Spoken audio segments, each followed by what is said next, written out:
Queridos, hoje eu quero falar mais um tema da parte de Deus, que é a respeito de valorizar a presença do Senhor.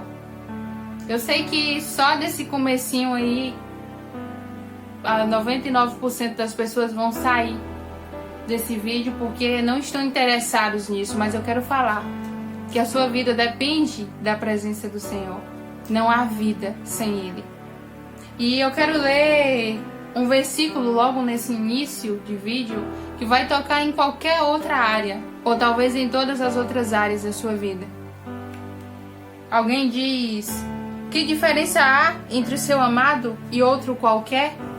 Eu quero recolocar essa pergunta como: que diferença há entre o que você tem para qualquer outra coisa?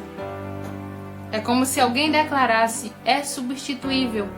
Isso está lá em Cântico dos Cânticos, capítulo 5, versículo 9.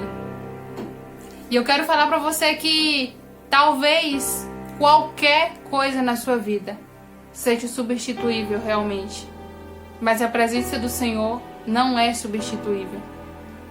E o que me deixa mais triste é que não é substituível, é precioso, é tudo que nós temos, mas pessoas conseguem esse tesouro e não conseguem enxergar o valor de tê-lo em si, para si. E acabam pegando aquilo que era seu, que era para você, o viver nele, e simplesmente expulsando ou entregando. Eu vou trazer dois exemplos que basicamente vão retratar dois grupos de pessoas. Primeiro, um grupo que, por não querer obedecer ou por não enxergar o valor que a presença tem, acabam mandando embora, expulsando, entregando para outros. E o segundo grupo de pessoas que conseguem sim entender o valor da presença de Deus, e elas fazem o possível para que, se por acaso essa presença estiver longe, volte para dentro de si. E se já estiver perto, fará o possível para permanecer perto dele, porque é tudo que nós temos. Mas antes eu quero te convidar a se inscrever aqui no nosso canal, deixe seu comentário, é muito importante saber a sua opinião, deixe seu like também, que isso vai ajudar aqui no engajamento para mais pessoas serem alcançadas por essas palavras que vêm da parte do Senhor, tá? Assiste até o final desse vídeo para isso fazer sentido para você, tá bom? Queridos, lendo essa partezinha aqui de Cântico dos Cânticos, a gente percebe que há um conselho, tipo, deixa pra lá, qualquer coisa substitui isso. Inclusive a gente tem um vídeo aqui no canal que diz, o título é Não Deixe Sua Fé Ser Frustrada, tá? Muito interessante o vídeo, vai lá depois, o link tá na descrição. Que é justamente para você não ser influenciado pelo que pessoas falam, sendo que você já conhece aquilo que Deus falou a seu respeito. Então corre lá para assistir depois que acabar esse. Um pouquinho antes, no versículo 4, diz: o meu amado pôs a mão por uma abertura da tranca, meu coração começou a palpitar por causa dele. Nós vemos aqui um exemplo de alguém, e eu vou falar para você que eu não consigo ver essa passagem com olhos humanos, vamos dizer, humanamente falando. Eu enxergo essa passagem como algo espiritual, como se tratando de Cristo, literalmente, tá? Talvez você interprete de uma outra maneira, mas a minha interpretação é referente ao Senhor, de uma forma mais profunda. Alguém que ama tanto a Deus que quando fala assim, Senhor Jesus, o coração já começa a palpitar. Quando fala, o Senhor está vindo, o coração acelera, o coração queima de vontade de estar na presença dele. E aí no versículo 5 diz: levantei-me para abrir-lhe a porta, minhas mãos destilavam mirra, perfume, adoração. Meus dedos vestiam mirra na maçaneta da tranca, de tão ansioso que estava para recebê-lo, de tão preparado ali, preparou o melhor para entregar quando ele chegasse. Eu abri, mas o meu amado se fora. O meu amado já havia partido. Alguém que perdeu. E aqui eu inicio o ponto principal desse vídeo. Aqui nós temos o exemplo de alguém que perdeu, que sofreu porque já vai iniciar a parte B desse versículo. Quase desmaiei de tristeza, procurei-o, mas não encontrei. A gente vê nesse exemplo alguém que perdeu, tinha, mas perdeu, não por desvalorizar, porque tinha ali o melhor para entregar, só que ela sente a tristeza da perda. E aí eu já venho cá para 1 Samuel 6, no versículo de número 20, que diz: E os homens de Bet-Semes perguntaram: Quem pode permanecer na presença do Senhor, esse Deus santo? A quem enviaremos a arca para que ele se afaste de nós? É incrível que alguém está ali desesperado porque perdeu, e tem um outro grupo que está assim: vamos mandar embora. Mas para quem a gente vai mandar essa arca? Quem pode suportar essa presença? Então eu já quero abrir um parêntese aqui para falar que talvez aquilo que é mais precioso para você, alguém vai olhar e vai falar que não tem valor nenhum. E isso não pode te influenciar de modo nenhum. Assim como no versículo 9 a gente leu que alguém ali pergunta qual a diferença do que você tem para os outros. Pessoas não vão ter a mesma visão de valor para aquilo que você gosta, para aquilo que você ama ou para aquilo que você faz. Isso, eu não estou falando só da presença de Deus, no sentido do contexto. Estou falando em qualquer área da sua vida. Talvez a sua área profissional que você deseja se especializar, alguém falar, mas isso aí é pouco. Talvez você vai ganhar pouco se você investir nessa área. Talvez seja no relacionamento, você gosta de alguém que outra pessoa olha e fala: não vale a pena, só que para você tem o valor. A presença de Deus, que é tudo, pessoas olham e falam: não tem valor nenhum. Imagina outras áreas da sua vida. E voltando aqui para a Arca da Aliança, onde a gente leu em 1 Samuel, alguém pergunta: para quem enviaremos? E eu vou te contar por que eles não queriam a presença de Deus. Simplesmente porque a arca passou algum tempo com os filisteus, e aí após passar esse algum tempo, os filisteus não quiseram mais a presença lá, porque estava dando prejuízo à presença de Deus. O Senhor estava quebrando as imagens que eles tinham, que eles adoravam, e eles falam: não, vamos mandar embora. E aí o povo de Bet-Semes é presenteado com a presença de Deus. Por que presenteado? Porque o povo filisteu coloca ali a arca nos bois e coloca os sacrifícios e simplesmente manda. Ninguém vem guiando. O próprio Senhor direciona e chega naquela cidade. E o engraçado é que quando chega, todo mundo comemora. As pessoas amam, as pessoas aplaudem, as pessoas gostam quando a presença chega. Eles ficam alegres porque enquanto estava longe, ele estava triste. Não estava se alegrando quando estava longe, não. Aí quando chega, eba, que maravilha. Mas o que faz? Alguém faz o que não era para fazer. Alguns homens abrem a Arca da Aliança e olham dentro. Coisa que Deus não aprovava de modo nenhum. Deus vai e mata algumas pessoas daquela cidade. Daí quando Deus mata algumas pessoas da cidade, o povo se desespera. Não, a gente tem que mandar embora. A gente não suporta a justiça desse Deus. A gente não suporta viver diante de um Deus que é santo. A gente não suporta viver diante de um Deus que não aprova pecado, que não aprova algo que é errado. E é incrível como a gente consegue negociar algo que é precioso para nós. Era tão simples, só era obedecer. Só era analisar tudo assim e falar: não, isso aqui nós não podemos fazer mais. Mas o que eles preferem, vamos mandar embora. Então, enquanto alguém está ali chorando, desesperado, querendo a presença, e eu já vou trazer um exemplo perfeito que acontece um pouquinho antes para você entender, que é a respeito do profeta Eli. Justamente, engraçado, justamente quando a Arca da Aliança é levada pelo povo filisteu, o profeta Eli morre de amor pela presença. Por que de amor? Porque ele estava lá tranquilamente sentado, e aí ele recebe a notícia: olha, seus filhos morreram. olha, a arca da aliança foi levada. O profeta Eli, ele cai de costas só do susto que ele toma. E nessa queda, ele quebra o pescoço e morre. Então, é muito engraçado essa questão de um valorizar demais e o outro valorizar de menos. É engraçado porque alguém dá a vida por aquilo que um outro simplesmente fala, leva embora. Nós não queremos, envia. Então a presença de Deus é algo incrível. Eu vou ler aqui para vocês verem melhor, que eu falei com minhas palavras.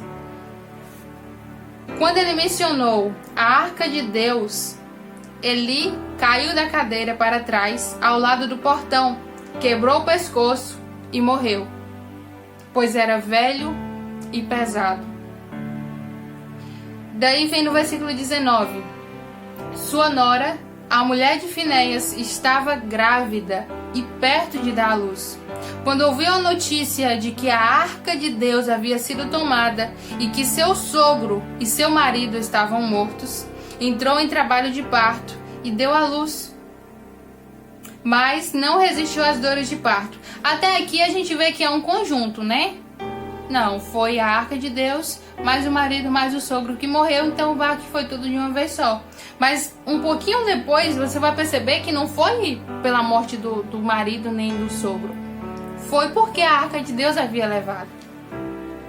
E daí no versículo 20 diz: enquanto morria, as mulheres que a ajudavam disseram: não se desespere, você teve um menino. Mas ela não respondeu e nem deu atenção. Quando a gente perde a presença de Deus, entendendo o valor que ela tem, nada pode substituir a alegria de tê-la novamente. Aquela mulher, ela ouve uma notícia maravilhosa, porque naquela época era a melhor coisa que poderia acontecer, era uma mulher ter um filho homem. Mas ela não estava nem aí. No versículo 21 diz: ela deu ao menino o nome de Icabode. Por quê? E disse: a glória de Israel se foi, porque a arca foi tomada por causa da morte do sogro e do marido.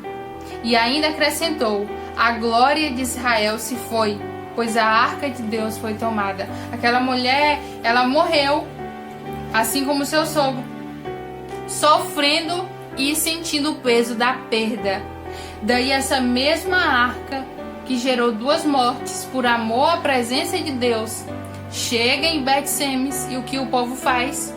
Vamos mandar embora, porque nós não suportamos a presença desse Deus. Então, aquilo que tem extremo valor para você, para outras pessoas não vai ter valor nenhum. E isso é terrível ao triplo, a quantidade que for a mais quando se trata da presença de Deus. Para mim, a presença de Deus é tudo. A presença do Senhor é vida, é alegria, é sustento, é tudo que poderíamos ter. Mas para alguém, ainda que saiba que é isso que sustenta e que dá vida, é como se não fosse nada. E aí vem o segundo grupo de pessoas que eu falei no começo desse vídeo, que é aquelas pessoas que talvez ainda nem tenham a presença, mas já entendem o valor e já estão decididas a pagar um preço para tê-la em mãos. Ou talvez já tenham e perdeu, assim como a gente leu também no início, lá no texto de Cântico dos Cânticos. Abriu a porta, mas já tinha ido, ainda que você estava preparado para receber. E aí lá em 2 Samuel 6, 9, vai dizer: naquele dia, Davi teve medo do Senhor e se perguntou: como vou conseguir levar a arca do Senhor, meu Deus? Eu não sei se você já entendeu a diferença de um caso para o outro. As 2 situações foi de medo. A primeira situação, Deus matou alguns homens porque olhou dentro da arca. A segunda situação, Deus matou um homem porque também olhou dentro da arca. Ou seja, igual. Nas 2 situações o povo ficou com medo. Como que a gente vai permanecer? No primeiro caso, Aí, olha para as perguntas. Primeiro, como vamos permanecer na presença desse Deus Santo? E aí já emenda com a decisão. Vamos mandar embora. Nós não queremos ela aqui. Segunda situação, Davi sente medo, pavor, porque eles estavam carregando a Arca da Aliança da casa de Obed-Edom desde aquele tempo em que aquele povo mandou a Arca embora. Ou seja, foi muito tempo a Arca da presença do Senhor longe de Israel. E aí Davi decide buscar, acontece exatamente a mesma coisa. É como se Deus estivesse provando, deixa eu ver se esse aqui vai fazer a mesma coisa do outro povo do passado. E aí o que Davi faz? A pergunta que Davi faz poderia ser igual à do primeiro povo. Vamos levar de volta. Como, ou melhor, deixa eu conjecturar um pouquinho. Como vamos permanecer na presença desse Deus Santo também? Vamos levar de volta, porque a gente está no meio do caminho ainda. Mas o que ele fala? Como nós vamos levá-la? Olha a diferença, olha para isso aqui.